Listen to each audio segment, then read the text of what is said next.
नमस्कार दोस्तों, मैं हूं राजधानी कोचिंग सेंटर अशोक राजपथ पटना से आपका सहयोगी, आपका मित्र, आपका शिक्षक, आपका प्रिंसिपेटर शैलेंद्र। सिविल कोर्ट के क्लर्क की जो पीटी की परीक्षा है उसके संदर्भ में हम लोग आप तक वीडियो पहुंचाने की कोशिश कर रहे हैं। आज मैं पर्यायवाची शब्द लेकर आया हूँ। ये महत्वपूर्ण नहीं है कि इस पर कितने पर्यायवाची शब्द लिखे हुए हैं। महत्वपूर्ण यह है कि पर्यायवाची शब्दों को लेकर आपको तैयारी कैसे करनी है, इस बात को मैं समझाना चाहता हूँ आपको, ताकि पढ़ने में आपको सहूलियत हो। मैंने पहले ही शुरू के वीडियो में कहा था कि जहाँ भी अच्छी पुस्तक में पर्यायवाची का संकलन हो वहाँ आप पहले रीडिंग दीजिए। रीडिंग देने के साथ आप यह देखिए, जैसे मान लीजिए कि आप आम का पर्यायवाची देख रहे हैं, तो आम के जो पर्यायवाची हैं च्युत, आम्र, अति, सौरभ इत्यादि इत्यादि, उसमें आप देखिए कि कौन सा आपको नहीं आता है। बहुत सारा सुना हुआ रहता है, वो आता रहता है, तो जो नहीं आता रहता है उसको पेंसिल से टिक कर दीजिए और अगली बार जो रीडिंग मारिए तो केवल पेंसिल टिक वाले पर ध्यान नज़र आपकी जाए और दूसरे को छोड़ दीजिए, क्योंकि वो तय हो गया कि आपको वो आता है। तो ऐसे में तैयारी करने में आपको सहूलियत होगी। दूसरी बात क्या है पर्यायवाची शब्द की तैयारी करने में, कि आप प्रतियोगी परीक्षा के विद्यार्थी हैं तो आपको ध्यान रखना चाहिए कि अब कमल के बहुत सारे पर्यायवाची लिखे गए होंगे। सपोज जैसे मैं यहाँ लिख रहा हूँ, कमल के बहुत सारे पर्यायवाची जो संग्रह है, जो कलेक्शन है, जो ग्रामर की किताब है, उसमें बहुत सारे लिखे गए होंगे। जलज, पंकज, नीरज, सरसिज, अम्भोज, तामरस इत्यादि। तो आपको ध्यान देना है, आपको ये ध्यान देना है कि प्रायः ये जलज, पंकज, नीरज ये प्रायः आपके सुने हुए रहते हैं, पहले से पढ़े हुए रहते हैं, तो उन पर ज़्यादा ध्यान नहीं देना है। आपको इस अनकॉमन पर ध्यान देना है, जैसे अम्भोज, जैसे तामरस। ये तामरस जो है कमल का जो पर्यायवाची है, ये ग्रामर की किताबों में भी प्रायः नहीं ही मिलती है। प्रसाद जी ने इसका प्रयोग किया है तो अपनी कविता में, और जगह भी होगा। तो ये कुछ अनकॉमन चीज़ें होती है, तो उन चीज़ों पर आपको ध्यान ज़्यादा देना है। तो कुछ एग्जाम्पल मैंने यहाँ इसीलिए बनाए हैं कि आप इसको, इस तरीके को फॉलो कीजिए अपनी तैयारी करने में। मैं ये नहीं कहता हूँ कि इतने में से आने वाला है, या मैं यह नहीं कहता हूँ कि पर्यायवाची ही आने वाला है। वो तो बोर्ड के लोग जो उसके क्वेश्चन सेटर हैं, प्रासनिक हैं, वो जाने। मेरा काम है अनुमान करना, अनुमान करके आपकी सहायता करने की एक ईमानदार कोशिश करना। तो उस तरह से मैंने यहाँ लिखा है, आप देखिए यहाँ लिखा है कि प्रचलित शब्द। तो प्रचलित शब्द और अप्रचलित पर्यायवाची शब्द। अप्रचलित क्यों लिखा? ये बहुत अप्रचलित नहीं है, लेकिन प्रायः बोल चाल की भाषा में इसका प्रयोग नहीं होता है, इसलिए मैंने उसको अप्रचलित लिखा। जैसे आग को अग्नि तो बोलते हैं बहुत सारे लोग, लेकिन ये वायु सखा, धूमकेतु और कृषाणु बहुत कम लोग बोलते हैं। इसी सेंस में मैं इसको अप्रचलित कह रहा हूँ। मैं यह नहीं कह रहा हूँ कि विद्वानों को ये नहीं आता या आपको ये नहीं आता है, ये सवाल नहीं उठा सकते। लेकिन मैं एक सामान्य छात्र के स्तर पर जाकर सोचता हूँ कम से कम जिसको हिंदी का ज्ञान है उसके स्तर पर जाकर सोचता हूँ कि वह कहाँ समस्या उसके सामने आएगी, तो उस तरह से मैंने बात की है। तो आज का जो कॉमन पर्यायवाची है वो हमने छोड़ दिया। वायु सखा, धूमकेतु और कृषाणु उसके पर्यायवाची। अच्छा, आग को वायु सखा क्यों कहते हैं, धूमकेतु क्यों कहते हैं, कृषाणु क्यों कहते हैं, इस सब के पीछे लॉजिक है। लेकिन अभी जो है मुख्य बात है कि आपको उन लॉजिक में नहीं फंसना है। उन चीज़ों पर मैं डिस्क्रिप्शन दूंगा, उनको समझाने लगूंगा तो मूल विषय से आप हटेंगे कि आग को वायु सखा क्यों कहा जाता है। तो ये अभी विश्लेषण का विषय नहीं है, अभी तैयारी का समय है। आप केवल इतना जानिए कि आग को वायु शाखा, धूमकेतु, कृषाणु, अग्नि इत्यादि कहा जाता है। बस इतना ध्यान में रखिए। क्यों कहा जाता है ये विवेचन का विषय है, ये विद्वानों के लिए छोड़ दीजिए। आप अंक उठाने की कोशिश करिए। राक्षस के जो प्रचलित पर्यायवाची है वो हमने छोड़ दिए। अप्रचलित जो है यातुधान, धनुज, निशाचर वो हमने लिखा है। अमृत के अमीय तो खैर प्रचलित है, पीयूष भी प्रचलित है, लेकिन जीवनोदक निश्चित रूप से अनकॉमन है। उसी तरह से घोड़ा का अश्वबाजी है, तुरग, तुरंग, बहुत सारे पर्यायवाची हैं, लेकिन सैंधव कम प्रचलित है। तो सैंधवबाजी, तुरग, तुरग भी होता है और तुरंग भी होता है, दोनों राइट है। तुरंग भी होता है। एक पर्यायवाची घोड़ा का हाय भी होता है, हाय है। आँख के बहुत सारे पर्यायवाची हैं, लेकिन अम्बक जो है निश्चित रूप से अनकॉमन है। विलोचन, लोचन में भी लगा हुआ है, इसलिए कंफ्यूजन होता है कि आँख का पर्यायवाची तो लोचन होता है, लोचन पक्का होता है, लेकिन विलोचन भी होता है और दृग भी होता है। आकाश का पर्यायवाची है द्यौ, ये द्यौ है। ये वर्तनी कैसी है इसको मैं तोड़ के आपको दिखलाता हूँ। ये ऐसा है, द य औकार, द्यौ है। ये द्यौ नहीं पढ़ाएगा, द्यौ है। दय का संयुक्त बना है वहाँ। अभ्र, अभ्र भी आकाश का पर्यायवाची है और व्योम भी आकाश का पर्यायवाची है। इसके अलावे भी और बहुत सारे पर्यायवाची होंगे इसके, लेकिन जो थोड़ा सा अनकॉमन है वो मैंने आपके लिए लाया है, इसलिए कि आप जो है ये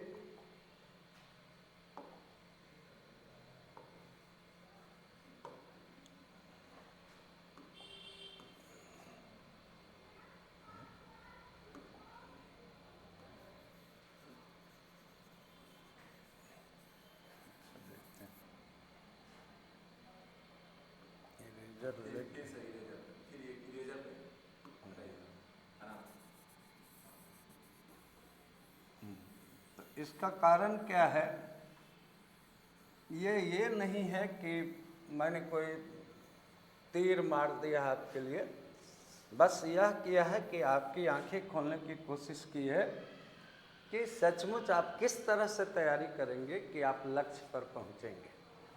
तो थोड़ा सा टेक्निक लगाना होता है पढ़ने के लिए। आप थोड़ा सा टूल्स जब लगाएंगे तो उस हिसाब से आप कम परिश्रम में भी ज़्यादा उत्पाद ले सकते हैं। ये वैज्ञानिक सोच से आपको पढ़ाई अपनी करनी चाहिए, यही मेरा मतलब है। नेक्स्ट देखिए, आम का पर्यायवाची जो कॉमन है वो मैंने छोड़ दिया है। अतिसौरभ, रसाल और सहकार, ये पर्यायवाची हमने लिया है। मैंने पहले कहा कि सबको जो ये कह रहे, आम को यदि अतिसौरभ कह रहे, रसाल कह रहे हैं, सहकार कह रहे हैं, तो क्यों कह रहे हैं उसके कारण है। हमारे साहित्यकारों ने उन चीज़ों के जो ज़्यादा प्रचलित थे और जो ज़्यादा हमारे काम के थे या जो ज़्यादा हमें सुंदर और प्रिय लगे, उनके पर्यायवाची अनेक आपको मिलेंगे। संस्कृत साहित्य से लेकर हिंदी साहित्य में क्योंकि उनका प्रयोग साहित्य में बार बार होता है और अनेक नामों से उनका प्रयोग होता है, जैसे चंद्रमा का, सूरज का, विष्णु का, दुर्गा का, पार्वती का, जो हमारे आराध्य हैं, जो हमें सुंदर लगते हैं, जो हमारे लिए उपयोगी हैं, उनको हमारे साहित्यकारों ने उनको अनेक नामों से पुकारा तो अनेक पर्यायवाची हो गए। तो अब इच्छा का अनकॉमन जो है वही हमने लिया है, शेष छोड़ दिया है। आप वर्तनी देखिए, इप्सा, स्पृहा, इहा, वांछा। तो क्यों इप्सा कहते हैं, क्यों स्पृहा कहते हैं, क्यों इहा कहते हैं, क्यों वांछा कहते हैं, ये अलग विषय है। अभी वो डिटेलिंग नहीं करनी है, आप केवल इतना जानिए कि इच्छा का ये पर्यायवाची है। क्यों कहते हैं इसमें पढ़ेंगे तो मुश्किल होगा। संस्कृत में एक श्लोक है, एक आचार्य ने कहा है कि प्रत्येक शब्द सभी अर्थ को देता है और कोई शब्द किसी दूसरे शब्द का पर्याय नहीं है। तो उर्मी, लहर, बीची, तरंग, ये सब पर्यायवाची है। उर्मी, लहर, ये देखिए, ये देखिए, उर्मी, लहर, वीची, तरंग, ये सब एक दूसरे से पर्याय है। लेकिन जिसको उर्मी कहते हैं उसको लहर नहीं कहते, जिसको वीची कहते हैं उसको न उर्मी कहते हैं न लहर कहते हैं, जिसको तरंग कहते हैं उसको न वीची कहते हैं, न लहर कहते हैं, न उर्मी कहते हैं। साहित्यकार लोग जब प्रयोग करते हैं तो सोच कर करते हैं, लेकिन सामान्य बोलचाल के प्रचलन में ये सब एक दूसरे के पर्यायवाची माने जाएंगे और ये राइट ऑप्शन होगा, इसको ध्यान देना है। अब उसी तरह से इंद्र के जो अनकॉमन है वही मैंने चुना, ये मघवा है, पुरंदर है, देवराज है। देवराज तो थोड़ा कॉमन है। कमल के जो अनकॉमन है शतदल, ताम्रस और अम्भोज, वह मैंने चुना है। किरण के भी जो अनकॉमन है मरीचि, मयूख, अर्ची, गो, ये सब किरण को कहते हैं। गणेश का मोदक प्रिय, मोददाता, एक दंत। गंगा का ये जानवे, देवा, पागा, ध्रुवनंदा, ध्रुवनंदा। जानवे को ऐसे देखे, ऐसा है ये आधा है ना पूरा है, ऐसा है, वो जोड़ कर वैसा दिख रहा है। गधा का और भी पर्यायवाची है, लेकिन हमने लिया रासव, बेसर और चक्री बाण। रात के पर्यायवाची को आप ध्यान से देखिए, सरवरी, यामिनी, त्रियामा, छनदा। तो थोड़ा थोड़ा जो अनकॉमन है उसी को प्रायः हमने चुना है। तो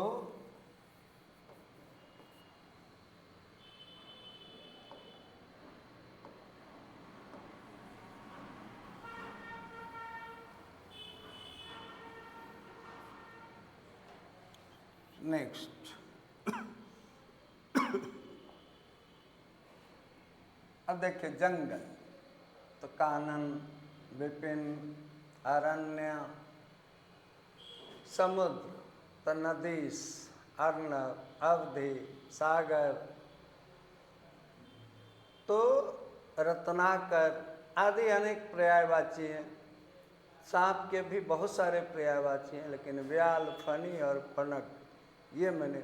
सोना, गोल्ड, तो हाटक, हिरण्य, हेम, जातरूप, ऐसे पर्यायवाची हमने चुने। तो कहने का मतलब मेरा ये है कि यहाँ तो फिर थोड़े से शब्द आपको हमने दिए हैं, लेकिन ये थोड़े से भी हमने सोच के दिए हैं कि शायद, मेरा विश्वास है कि अगर पर्यायवाची शब्द आपसे पूछते हैं तो कुछ इसमें से आपके काम की बात निकल आएगी। इसके बारे में फिर से मैं आपको एक बार बता दूं कि पर्यायवाची की तैयारी करते हुए कोई भी हिंदी ग्रामर अच्छी पुस्तक आप ले लेंगे।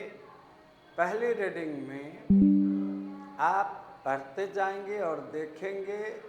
सपोज आप सोना का पढ़ रहे हैं पर्याय, तो सोना का पर्याय पढ़ रहे हैं तो जितने पर्याय ग्रामर की किताब में दिए हुए हैं, मान लीजिए आपको ये सब आता है और ये नहीं आता है जात रूप, तो केवल आप इसको टिक कर लीजिए और दोबारा तिबारा रीडिंग जो लगाइएगा तो जो नहीं आता है उसको ध्यान में लगाइएगा। तो इस तरह से आपकी तैयारी हो जाएगी। और थोड़ा अनकॉमन पर ध्यान देना है, चूँकि ये प्रतियोगिता परीक्षा है, इसलिए ये ध्यान रखिएगा।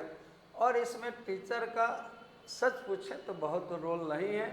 अगर आपके पास ऑथेंटिक बुक है तो संग्रह ही मैं ही दूंगा, 100 शब्दों का, 150 शब्दों का, 200 शब्दों का पर्यायवाची आपको बता सकता हूँ, 500 शब्दों का बता सकता हूँ। लेकिन वो 500 शब्द कहीं संग्रह में हैं और वो ऑथेंटिक हैं, सही तरह से छपे हुए हैं, तो वहाँ से भी आपकी तैयारी अच्छी हो सकती है। तो मैं समझता हूँ कि ये मैंने एक छोटा सा क्लिप इसलिए बनाया कि आप समझ सकें कि पर्यायवाची शब्दों की तैयारी हमको कैसे करनी है। मुझे आशा है कि इस वीडियो से निश्चित ही आपको सहायता मिलेगी और इनमें से कोई शब्द आपके लिए अगर उपयोगी हो जाता है तो ये सोने में सुगंध जैसा हो जाएगा। एक शिक्षक का काम है ईमानदार प्रयत्न करना, एक अनुमान करना, और परीक्षक वो प्रासनिक का काम है प्रश्न पूछना, कुछ ऐसा प्रश्न पूछना जो अनकॉमन हो, कॉमन भी पूछ सकते हैं। वो प्रासनिक पर निर्भर करता है कि वो किस विचार के हैं, किस तरह से सोचते हैं। तो जैसे प्रासनिक सोचते हैं वैसे आपका शिक्षक भी सोचने की कोशिश करता है और दोनों का टेस्ट मिल जाता है। तो वैसी स्थिति में प्रश्न लड़ जाते हैं तो अफवाहें बाजार में आ जाती है कि वो अरे फलाने शिक्षक का या फलाने कोचिंग का तो कोई सेटिंग रहा होगा। ऐसा प्रायः कोई करते होंगे, पता नहीं, मुझे नहीं मालूम, लेकिन हम लोग केवल इनोसेंट काम कर सकते हैं, आपकी सहायता सही तरीके से कर सकते हैं। मुझे विश्वास है कि आपको एक दृष्टि मिली होगी। आपने इस वीडियो को देखा, इसके लिए आपका बहुत आभार, बहुत धन्यवाद। आपके लिए बहुत शुभकामना। Thank you.